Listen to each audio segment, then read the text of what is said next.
Hello everyone, Dr. Sunil Dand, internal medicine physician. Welcome to another video.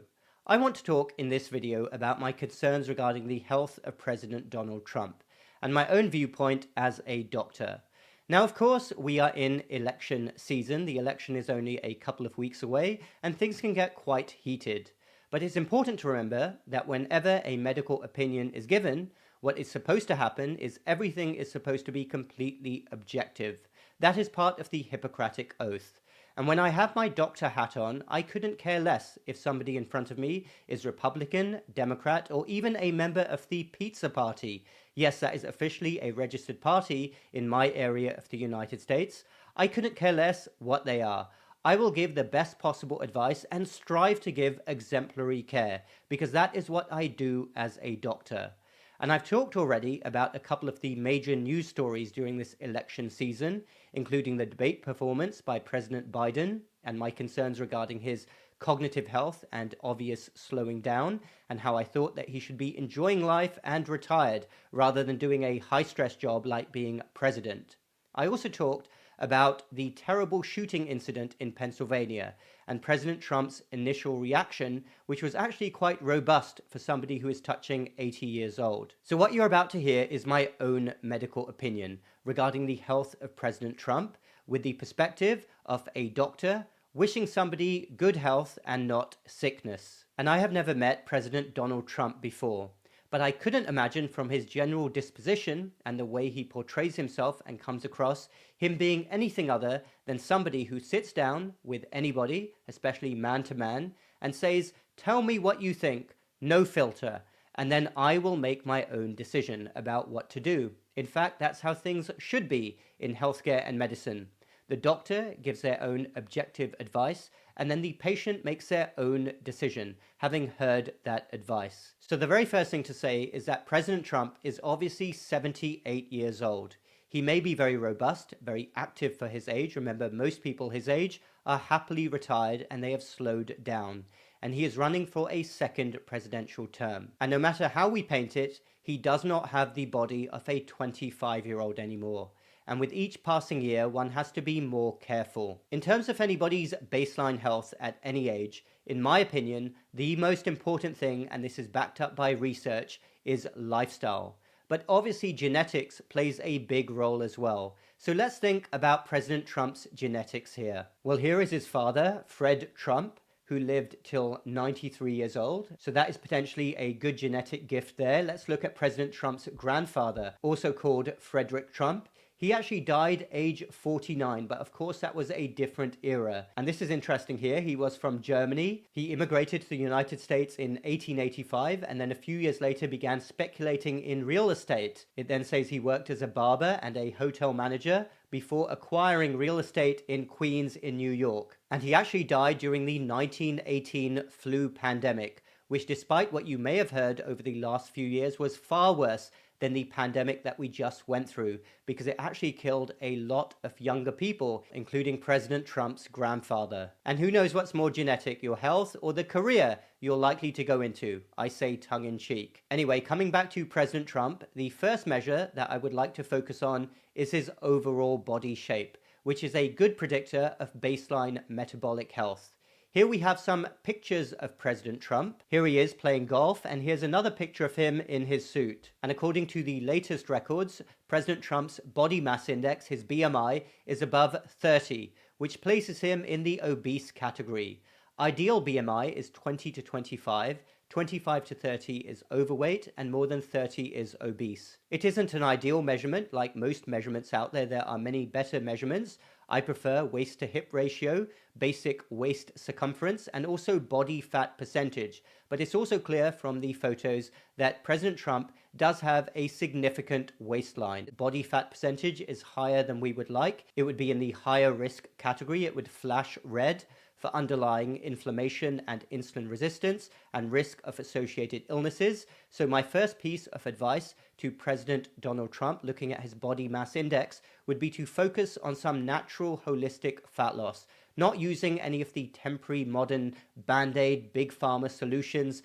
Do it naturally so that we actually address the underlying issue and the root cause of any inflammation or associated insulin resistance. Now let's talk about 3 aspects of his lifestyle that I would particularly like to focus on. Number 1, his dietary habits. This has been well documented previously. Here's an article where the White House doctor was making a few statements. This is Dr. Ronnie Jackson. Here we go. Former White House doctor had to give president vegetables by stealth. A former doctor to Donald Trump has admitted he used to sneak cauliflower into the president's mashed potatoes in a bid to keep him healthy. Certainly a good idea to sneak some vegetables in. Vegetables, of course, especially the colorful ones, are very high in antioxidants, which help combat harmful free radicals that accumulate in the body naturally. They are implicated in many disease processes, including aging. So a good amount of antioxidants, in my opinion, is a great idea. During his time as doctor to Trump, Jackson said his goal was to help the president lose 10 to 15 pounds. Certainly an excellent idea. I would recommend the same thing. It talks about how his latest BMI measurement places him in the obese range. That was a few years ago. I'm not sure it's significantly changed since then. It may have even got worse. I don't have any latest measurements on him since he left the White House. And look at this statement here. I love this. He said Trump had incredibly good genes, and if he had a healthier diet over the last 20 years, he might live to be 200 years old. That is a fantastic point there. No matter what your baseline is, this is also to anyone out there watching this. You can always overcome genetics and however bad your baseline is by adopting healthier lifestyle habits and drastically improve your odds of living a longer life and being disease-free. This is interesting here. He didn't eat breakfast on the campaign trail. The president would usually go 14 to 16 hours without eating, and then he would have a full McDonald's dinner of 2 Big Macs, 2 Filet-O-Fish sandwiches, and a small chocolate shake. A total of 2,430 calories. Well, let's start with the good first. 14 to 16 hours of not eating. That is time-restricted eating, also known as intermittent fasting. And multiple research studies have shown that that is a very good for anybody's metabolic health. Even somebody who's not trying to lose weight, resting your body, your system, your metabolism has been shown to be a good thing.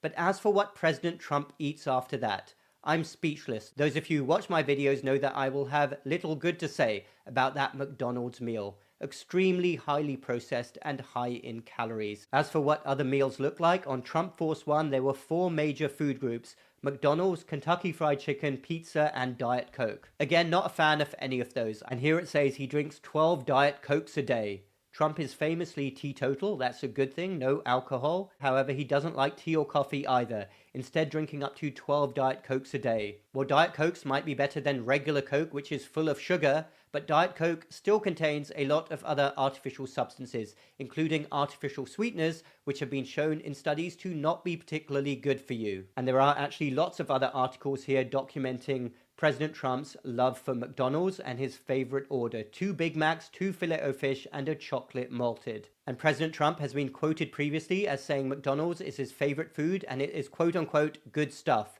Well, I definitely don't agree with that. McDonald's is even not the same as it used to be a few decades ago. Their food items, like most food items from fast food outlets, are packed with pro-inflammatory artificial fake ingredients, including seed oils, other preservatives, additives, and lots of sugar in lots of their food items as well. So I would definitely advise minimizing these. You can have them very occasionally, but definitely not consistently. Go for whole, real, natural, unprocessed foods. Foods from nature, foods from God, whatever you believe in. Eat natural foods similar to what your ancestors ate a few decades ago. That becomes more important with each passing year to avoid these pro-inflammatory foods, which are an assault on your digestive system, and consuming them is much more likely to lead to inflammation, insulin resistance, and obesity. Number 2, exercise. This is one area where President Trump might be doing quite well, better than most his age, because it is well known that he absolutely loves to play golf, which would be classed as moderate intensity activity.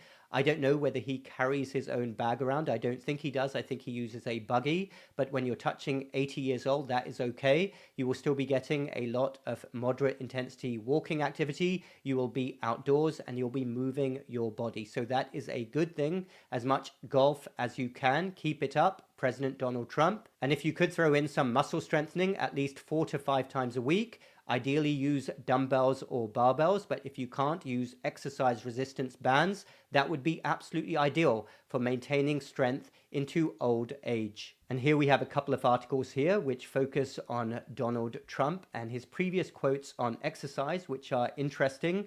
Other than golf, he considers exercise misguided, arguing that a person like a battery is born with a finite amount of energy. Well, I definitely don't agree with that, if that is what he said. There are many fantastic ways to exercise, both muscle strengthening and also cardio. And here's a very interesting quotation here. After college, after Trump mostly gave up his personal athletic interests, he came to view time spent playing sports as time wasted. Trump believed the human body was like a battery with a finite amount of energy, which exercise only depleted, so he didn't work out. When he learned that John O'Donnell, one of his top casino executives, was training for an Ironman triathlon, he admonished him, "You are going to die young because of this." Well, playing sport is certainly not time wasted, if that quote is true, but there may, however, be some truth to really pushing yourself intensely, like training for an Ironman. That's not an easy thing to do, and it is very possible that doing that, no matter how admirable it may not be a good thing over the long term for anybody's health, because it really is a very strenuous and harsh thing to do on your body. Number 3, let's think about other lifestyle pillars, because anybody's health and well-being is a holistic, multifaceted approach. There are many different lifestyle pillars, including stress management. That's a bit more of a difficult one to gauge. Obviously, President Trump's life is not a low-stress life, but hopefully some of his habits, including golf, help really manage some of his stress. But I would like to focus on sleep. When our bodies rejuvenate and replenish, very important to get a good night's sleep. Take a look at this. There are multiple articles out there saying that President Trump doesn't sleep very much, only a few hours every night. Here we go here. President Trump, "I get 4 to 5 hours of sleep every night." He's on record as saying this. There's a quote here. Is he the workaholic in chief? There have, of course, been many world leaders who have been famous for not sleeping very much. Margaret Thatcher of the United Kingdom comes to mind, but I would certainly recommend more than 4 to 5 hours of sleep every night, especially over the long term and particularly as anybody gets older. So while President Trump may not be an 8 hours of sleep guy every night, that may not be realistic, I do think that more than 4 to 5 hours is advisable. Maybe he could start with 6 hours a night of restful sleep where his body can truly rejuvenate and recover from the day's efforts. That will be very important for maintaining health over the long term. So those would be my sincere pieces of advice then for President Donald Trump, to take all of these things very seriously, because there are some parameters there, some markers which are flashing red. And again, this becomes more important with each passing year. Risk goes up with age. He's 78 years old. Remarkable, almost 80 years old, and he lives the lifestyle that he does. Not many people could do that. And I will talk politics now for a second, because we know statistically at least half of the country wishes him very well indeed and the very best of health. And I certainly, as a physician with my doctor hat on, giving this sincere piece of advice, would also like to wish President Donald Trump the very best of health as well. Thanks everyone for watching. Dr. Sunil Dand. Let me know your thoughts down below. Check out my website and my free newsletter. Those links are in the description below. Hit the like button if you like this video and the subscribe button for more similar videos in the future. We will speak again very soon.